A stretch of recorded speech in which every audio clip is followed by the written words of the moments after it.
யார் ஒருத்தரையும் நம்மை படைத்தவன் தண்டிக்கணும்னு அவனுக்கு இல்லை. ஒவ்வொருத்தருக்கும் நல்லது கொடுக்கணும் தான். ஒவ்வொருத்தரையும் அதுக்காகத்தான் படைக்கிறான். நன்மைகளை அவன் கொடுத்து கொண்டே இருக்கின்றான். அதனால்தான் நமக்கு ஒரு குணத்தை சொல்றான், அவர்கள் தங்களுக்கு கொடுக்கப்பட்டதிலிருந்து கொடுப்பவர்களாக இருப்பார்கள் அப்படின்னு சொல்றான். அப்போ நம்ம ஒவ்வொருத்தரும் உணர்ந்து அதிலிருந்து தெரிந்ததற்காக, அப்போ நம்ம தவறுன்னு உணரும் போது உணர்வதற்கான அந்த கேள்வியை எழுப்பி அதற்கான பதிலையும் வர வைத்து தவறை உணர்ந்து நாம் இது வேண்டாமேன்னு எல்லாம் நிகழ்ந்துக்கிட்டே இருக்கு, உள்ளுக்குள்ள நிகழ்ந்துக்கிட்டே இருக்கு.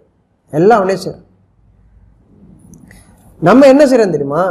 நம்முடைய காரியம் எல்லாமே கடவுளே செஞ்சுக்கிட்டு கஷ்டத்தையும் அவரை கொடுப்பாரா அப்படின்னு கேள்வி கேட்குறாங்க இல்லையா?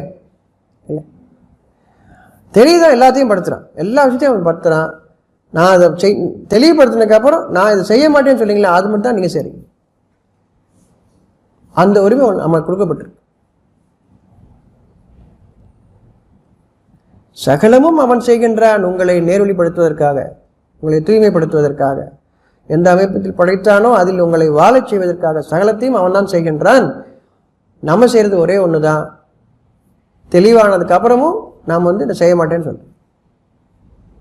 அதற்குரிய விளைச்சலிலிருந்து என்னை பாதுகாப்பதற்காகவும் எனக்கு சூழ்நிலை கொண்டு வர்றான்.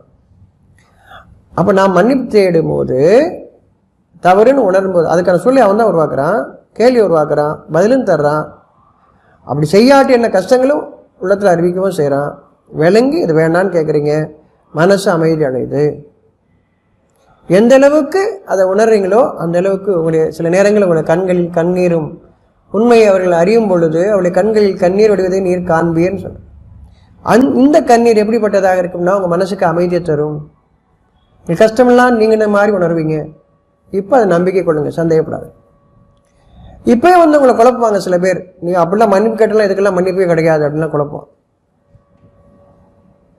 உங்க மனம் அமைதி அடைந்தது உங்க இறைவனுடைய சான்று, அவனுடைய வாக்கு. அது அவன் வாக்குறுதியில் மீறாதவன். ஞாபகம், எதற்காக நீங்கள் கேட்டீர்களோ, எதற்காக மனதில் அமைதியை தந்தானோ அது அவன் கொடுத்த வாக்கு. சந்தேகம் கொள்ளாதீர்கள்.